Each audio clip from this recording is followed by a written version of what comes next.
This happened to me recently, and I don't think I can work in a drive-thru again. I just moved out and got a job at Burger King. I always worked the night shift, as it had less customers, hence less trouble.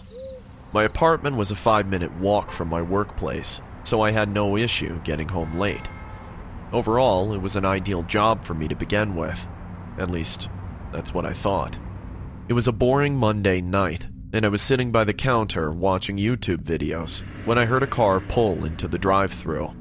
I quickly put my phone aside and waited for the customer to drive up. As soon as the car approached the window, I said in a fake, joyful voice, "Welcome to Burger King. May I take your order?" "Yeah, we're hungry." I saw a man wearing a vibrant colored Hawaiian t-shirt sitting in the driver's seat. He had a disturbing stare, but that's not the only thing that was weird about him. He had a skeleton dressed up as a woman in his passenger seat. I couldn't decide whether it was creepy or funny, but I took the high road and let it slide. "May I take your order, sir?" "A Whopper for me. And what will you have, darling?" Now the situation took a creepy turn. The man kept talking to the skeleton as if it was a real woman. He was smiling and laughing and whispering into its ear, which it obviously didn't have. He went on with his insanity for another 5 minutes, and I still patiently waited because that's what was expected of me in this job. "Okay, so a Whopper for me, and she'll have a cheeseburger." Sure, sir." I handed him the order along with the receipt, and he paid in cash. Seeing his behavior, I could tell he thought the skeleton was a real person. He slowly drove away, and I sat by the window like a statue for at least half an hour. It took me some time to digest what just happened tonight.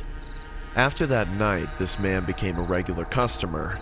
Almost every other night, he came to our store dressed in the same manner with his skeleton girlfriend and ordered the same food. At some point, I too got used to it. I'm the person who loves minding her own business, so I never bothered to ask. I just did my job and he went on his way. One night it was raining heavily, and I was waiting for my shift to end so that I could go home. Suddenly, I saw the man pulling into the drive-thru. He ordered the usual and started talking to his skeleton girlfriend. Meanwhile, I found out that we were running short on cheese, so it won't be possible to make a cheeseburger for his skeleton girlfriend tonight. Sir? I apologize, but we're running a little short on cheese. Can we substitute it with something else? Oh no, but Jenny loves cheese. This is her favorite. I understand that, but as I said, we are short on cheese. The triple Whopper is the same price. How about that? But Jenny doesn't want that! She wants her usual cheeseburger! I was being polite to this freak the whole time, but when he screamed at me, I lost my calm. Well, why don't you take Jenny where she belongs? Like, a graveyard? The man widened his eyes and stared at me with an intense gaze. I expected him to be angry at this point, but surprisingly, he didn't get angry. Instead, a creepy grin appeared on his face. "Oh, I can see what's going on here. You're jealous. Jenny, she is jealous. Isn't that sweet? She's crushing on you, bae." What the hell? Look, you freak. That is nothing but a skeleton, and no one is crushing on you. The truth is, you know you can't even get a real girlfriend. Maybe that's why you're putting on this freak show. As soon as I said that, I saw the color of his face change. He didn't say a single word and drove away silently. A week passed by and he was nowhere to be seen. Even though I felt bad for being rude to a customer, he did get on my nerves that night. Hence, he gave me no choice. But after some time, he showed up again. This time, he didn't have the skeleton in his car. He came alone. I wanted to stay away from any kind of trouble, so I behaved professionally. Your order, sir? A Whopper for me. I delivered him the food and he handed me the money. I thought, thank God it's over. But things took a turn, as he took a U-turn and parked his car right across the street. He then sat on the hood of his car and started eating his burger while staring directly at me. The mayo was dripping from one side, and the ketchup was all over his mouth like blood. He was licking the mayo off his hand without breaking eye contact with me. He ate the entire burger like this, and then drove away. I mean, I can't explain this obscene behavior, but all I can say is, that night after going home, I took a long bath. I've never felt this disgusted ever in my life. The next day, I informed my boss about this man, because this was getting too much for me to take. He told me to call 911 immediately if I see him again. He also informed the other day shift workers about this guy. Everyone was on the lookout for him to come and get arrested by the cops for charges of harassment. But again, he didn't show up for weeks. Even though everyone told me this man was just a crazy freak and that he's gone, I knew he would come again. And he didn't prove me wrong. It was around midnight. I was packing my stuff to leave early that day. I already informed my boss about this when suddenly I heard car tires creaking in the near distance. It took me a fraction of a second to recognize the car. It was him, the odd customer. I dialed 911 right away and waited for him to approach me. As soon as he stopped near the window, I noticed something different this time. A girl was sitting next to him, and by a girl, I mean an actual person. I could tell she was heavily drunk. I could smell the strong odor of alcohol coming from her clothes. She was completely passed out in the passenger seat, and a terrifying feeling grabbed my heart. I knew this man must have lured her into his trap, because there's no way a sensible person would ever agree to hang out with this freak. He gave me a death-cold stare and smiled in the scariest way possible. "That's my girlfriend, and she is real. I can prove that to you." Before I could act on this manner, he took out a wrench from the car's glove compartment and stared at me one last time. "See for yourself. Here we go." He then started to bludgeon the girl ruthlessly. "She's real! She's real! She's real!" He kept screaming like a psycho while smashing her face with the wrench. Her body started to tremble like roadkill, but due to her stage of intoxication, she couldn't get the chance to scream once. I froze at the window. I couldn't believe what was happening in front of my eyes. The man kept beating her, even after her brains came out, gushing with blood splattering everywhere. "I told you she's real! Now do you believe me? Do you? You hoe!" I heard the sirens of the cop cars nearby, but I couldn't bear the sight anymore. I collapsed on the ground, screaming out loud. 2 days later, I woke up in the hospital. My boss came to see me. He told me that the cops caught the man red-handed. There's no question he's guilty of first-degree murder. The girl he murdered that night went to the local pub. He probably picked her up once she passed out and brought her to the drive-thru. The cops are making sure that this psycho gets what he deserves. I don't think I'll ever be able to erase that night from my mind. Is it my fault that the girl lost her life? Did I provoke the creep to do this? What do you think?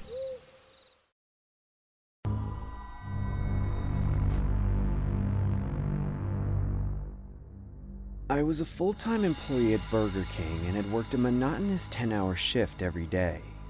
The quality of my life wasn't the greatest, as the countless hours of work were starting to become more and more strenuous.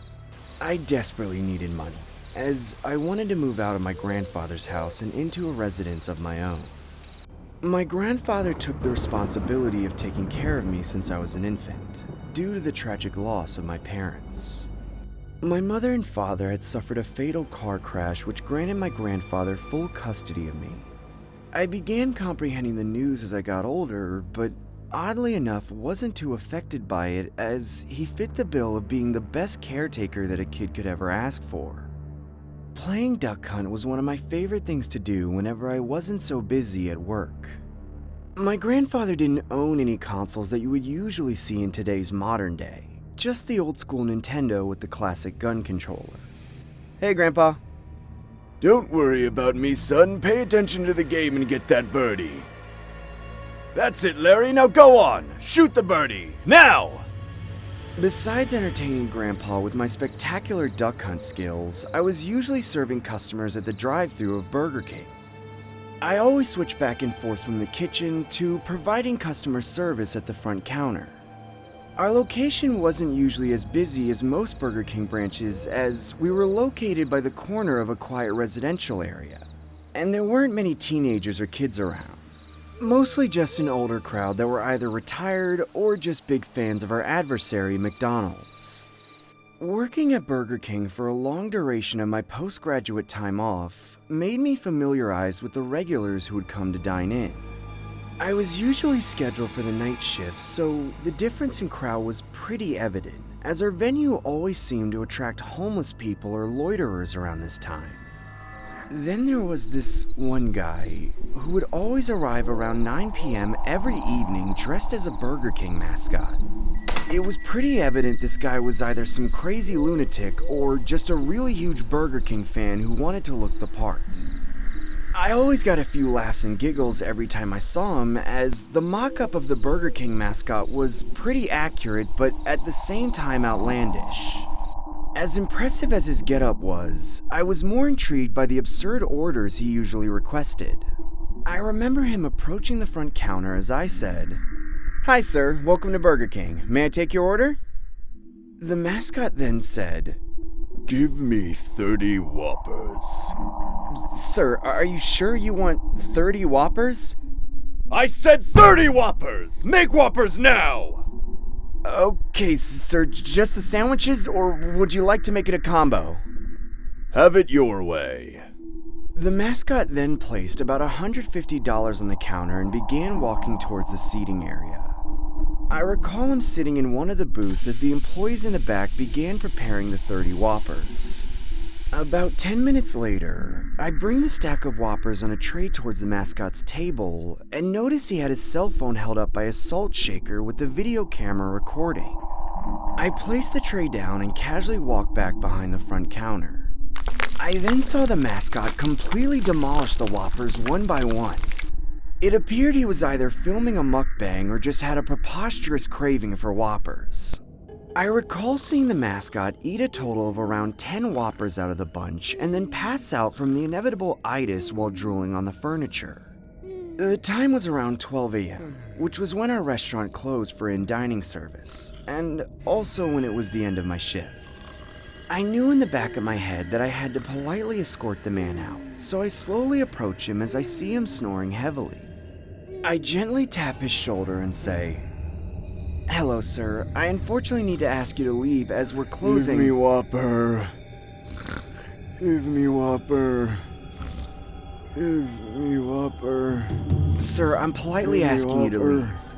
"Make me Whopper, then I leave." "Sir, we can't do that. You need to leave now." I firmly secure my stance with an assertive poker face, while trying not to show any signs that I was nervous as hell. The mascot then gets up and walks out of the restaurant. Calling an Uber was completely necessary, as I wanted to avoid potentially being seen by that weirdo on the street or public transit. The time was roughly 1 a.m. when I made it home and immediately got in the shower.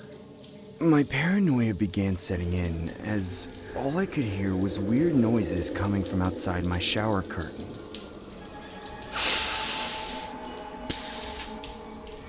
Grandpa, is that you?" That's when I heard the same Burger King mascot voice from earlier saying, "Open the door." "What the hell? How'd you get inside my house?" "Open the door! Open the door! Open the door! Get the hell out of here!" "Fine, have it your way." That's when the man grabbed a hold of the door hinges and repeatedly slammed his head against the door. "Get the hell out of my house or I'm calling the cops!" As the mascot continued slamming his head, I remembered my grandpa secretly keeping one of his handguns stashed in the bathroom cabinets. I took it out and pointed it towards the door as I said, "Please, please don't make me do this. Please just go. I have a lot to live for."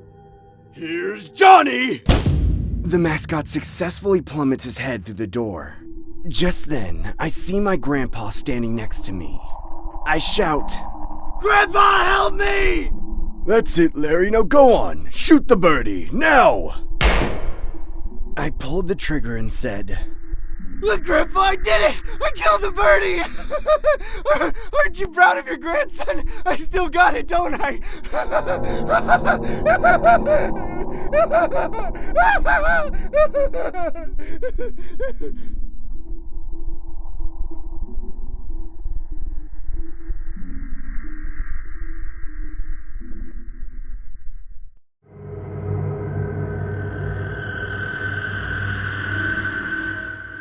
It was late spring, around the month of May, when I landed a full-time position at my local Burger King.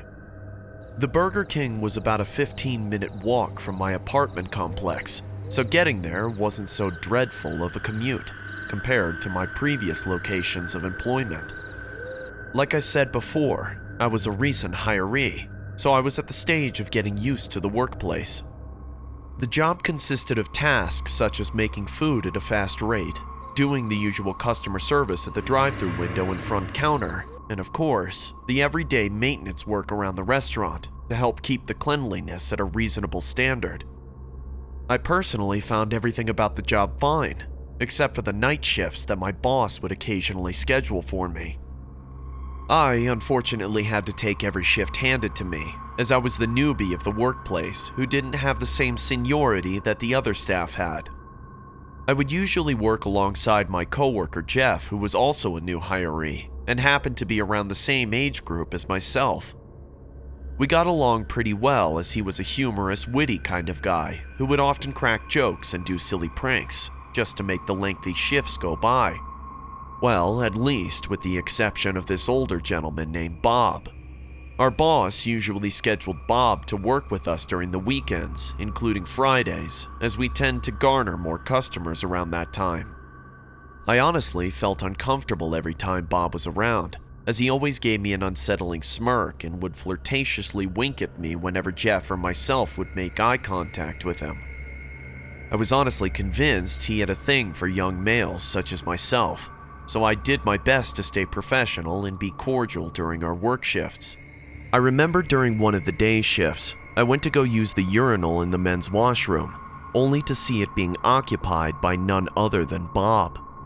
Our washroom was quite small and only consisted of one toilet and one urinal stall, so there was a high probability that you were bound to wait till someone was done doing their business. What made things worse was how this was the only men's washroom in the facility, so that meant that it was what our employees used alongside the hordes of customers that came in and out to the restaurant. Looking at the toilet from a distance always made me want to puke, as the toilet seat was usually covered with disgusting fluids and, more often than not, was rarely flushed by the last person doing a number 2. I personally despised using the washroom here, and only came here strictly for the urinal and nothing else. As I waited for Bob to finish his business, I could recall him looking back at me while simultaneously peeing. I casually drifted my eyes away from him and pretended that I was checking myself out in the mirror by the sink. The atmosphere in the room suddenly became extremely unpleasant and awkward. As much as I avoided making eye contact with this weirdo, I could feel his eyeballs latching onto me, like he was giving me some kind of death stare from hell. I remained composed and continued to keep my eyes glued to the mirror. Through my peripheral vision, I could still make out that he was looking at me, except he was now sticking his tongue out while licking the bottom of his lips, as if my appearance made him parched. I remember contemplating whether I should just wait outside, or if I should just wait a couple more seconds for him to finish peeing. A million thoughts began to scramble inside my head, saying, why the hell does he keep looking at me? And who the hell pees for this long? Time began running slow, as each second passed by, when I began to realize that I couldn't hear him peeing at all. All I could hear was the ambient noise coming from the customers at the dining area, and my throbbing heartbeat beginning to slowly intensify the longer I stood in the washroom. I then slowly shifted my eyes directly at Bob and said, "Hey, are you done using the urinal?" "Does it look like I'm done, kid? I'm still standing here, aren't I?" "Dude, I need to pee. Do you mind hurrying up?" Why would I hurry up? I'm just getting started, if you know what I mean. And I think you do. That's when I repulsively looked at Bob in a vile manner and proceeded to use the available toilet stall to do my business. I remember doing a number 1 while closing my eyes and holding my breath in, as I didn't want to see what feces or fecal matter lied within the toilet. After I was done, I used the tip of my shoe to flush the toilet and proceeded to wash my hands when I see Bob now occupying the sink. Again, I stood there waiting for him, as I can see him glancing towards my direction while washing his hands, saying, "Hey, the urinal's all yours, kid," and then disturbingly winks at me. I could now tell that he was intentionally taunting me and was trying to fish for a reaction for the sake of his sick pleasure. I don't need it anymore. I just need to wash my hands now. You want to wash your hands? Well, you're gonna have to wait, beautiful. Unless you want to share the sink with me. I'll just wait outside until you finish. Oh no, you're not. You wouldn't want to serve Whoppers with those dirty hands now. Just wait a couple more seconds for me to wash my wrinkly old hands. Then you can wash yours after. Okay, beautiful? Stop calling me that. What the hell are you two yelling at? Get in the kitchen and make some Whoppers. We're behind on orders. Bob turned off the faucet and proceeded to exit past my boss while saying under his breath, I was just washing my hands, and the little boy yelled at me because he got too impatient. I then began to wash my hands as my boss casually approached me and whispers, Hey, Russ, don't mind Bob. He's been working here for a while and can be a little weird sometimes. I hope everything's okay. Yeah, everything's fine. He definitely is something else. Don't worry, kiddo. I do plan to have him do some other work besides the kitchen soon. Thanks, boss. I hope that can happen sooner rather than later. Several days after this incident, I remembered watching TV in my living room just before leaving my house for work, except this time I was scheduled for a night shift. The time was approximately 9 p.m. when I left my house and began to walk towards the Burger King. As I approached the front of the building, I could see a Burger King mascot standing outside of it, while waving his arms back and forth like he was attempting to attract more customers. I found this quite bizarre considering I wasn't expecting to see such a thing when entering work. I remembered approaching the front door as the mascot intentionally blocked my entry. Do you work here? The mascot just stood there in silence, while hellaciously gawking at me with the devious Burger King mask, as if he was expecting to get a reaction out of me. I honestly felt oblivious about the whole ordeal, so I decided to head inside through the back entrance of the Burger King. As I got inside, I was greeted by my fellow coworker Jeff, who pulled me to the side and said, Hey, dude, you know who that BK mascot is, right? No. Who is it? It's Bob. The boss gave him the gig so he could potentially attract more customers, but from the looks of it, I think he's scaring everyone away. Well, at least he's not in the kitchen with us anymore. Yeah, he should be heading home soon anyway. His shift is basically almost done. Thank God for that. About an hour into my shift, it was just me and my friend Jeff running the kitchen and drive-thru orders. The indoor dining area was closed due to after hours, so we basically had the whole restaurant to ourselves. I could recall Jeff excusing himself to use the washroom while I continued to watch YouTube videos on my cell phone while awaiting the next drive-thru customer. I remember slightly drifting off to sleep when I see the same Burger King mascot make an appearance. Bob? What the hell are you doing here? I then noticed the mascot holding a large kitchen knife while slowly raising it in the air as if he was preparing to potentially stab me. I shouted, Get the hell away from me or I'm calling the cops! Help! Somebody please help me! I contemplated on jumping out the drive-thru window, but instead took a more sinister approach by grabbing the kitchen knife conveniently sitting next to the deep fryer. I raised the knife up with my trembling hand, as if I was ready to fight for my life. The mascot then raised the knife up in the air and began walking towards my direction, as I began pleading for my life as I said, Bob, please stop. Please don't do this. I have a lot to live for. That's when the mascot miraculously slips on the ground from the lettuce scattered all over the ground, as a knife he was holding slides out of reach. I then stood on top of the mascot and yelled, "This is why they call it Burger King foot lettuce!" and began repeatedly stabbing through the chest area of the costume. "It's just self-defense. He was trying to kill me first. There's no way in hell I'm going to jail today. Kid, what the hell are you doing?" That's when I slid the Burger King mask off who I thought was Bob, only to see my friend Jeff. It was just a prank. No, no, no! Ah!